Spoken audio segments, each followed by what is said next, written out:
আমার হিট লাগছে মনে তাই রাস্তাঘাট ফাঁকা কি হইলো রোডে গাড়ির একটাও নাই চাকা আমার পরিচয় দিতে কি ভাই ওটা লাগবে নে ওস্তাদের কর্ম শিষ্য তাই হিবো মাই নেম ইজ বাজি মব সিন্স 2004 এত ভিড় কেন হ্যানে এই রাস্তা খালি কর পুরা চকবাজারের গলির মতো সাজাই রাখলি ম্যাপ আরে কি কমু কোথাও তো নাই কোনো গ্যাপ আঙ্গ সোনা বুয়ার রাশি হ্যাঁ থাকতারে না ঘরে কাকটাকে ভরে ঘড়ির কাটা নরে পুনে 8টা কালো প্যান্ট কালো জুতা সাদা রঙের শার্টটা সময় চইলা গেল মনের ভিতর জমা কথা চিল্লাইয়া বলো সুন্দর এই সমাজ করতে ন্যায়ের কথা বলো ভাইজান আপনি কি বোবা চুপ কইরা কেন থাকেন চোখের সামনে দেখেন ঠিকই প্রতিবাদ নাই আরে নিজের লগে অন্যায় হইলে কেউ কি চাইরা দিত যেই জায়গাতে আইছে ওই জায়গায় বেরা দিত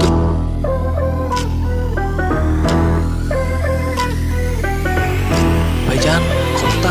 আরে নাই পক্ষ যার দেশে কেউ নেতা আমার কি আহে যায় আমি কাম কইরা খাই কোনো নেতাই খাওয়ায় নাই কেউ তো ভাই আমার ঘরে কিনা দেয় নাই চাইলে আমি কাম কইরে খামু ওরা কোনচেনের বাল আরে ওরাই তো নাটের গুরু ওই হান্দাই শুরু নিজের খাইয়ে আর কত কই ভাল লাগে না দুরু দেশে প্রচুর টাকা ট্যাক্স নানান রকম আয় উন্নয়নের নামই সব সম্পদ লুইটা খায় দেশে উন্নয়ন হয় কম দুর্নীতি হয় বেশি আমি সরষা দিয়া ভোট সরমু সরিষা নিজেই দুষ্টি দেশে 12 টাকার বাজেট 52 টাকার বেশি লাগে আমার দেশের সম্পদ লুট কইরা চোরের তল ভাগে দেশটা কত টাকা ঋণ তোরা কেউ চাইস না ক্ষমা তগর লেগা দেশের সম্পদ সুইস ব্যাংকে জমা একটা বিশ্বস্ত নেতা হইলে 12 টাকার মান দেশে থাকবো না অভাব আর সিন্ডিকেটের স্বভাব